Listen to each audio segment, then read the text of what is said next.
Alam niyo ba kung ano to?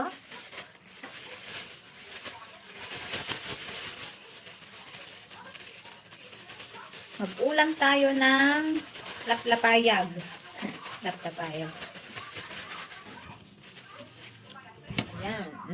Laplapayag. Linisin muna natin.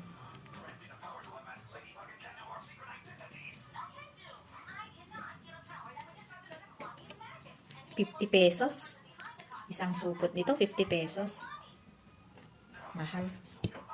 Pero dahil nag-crave ulit tayo,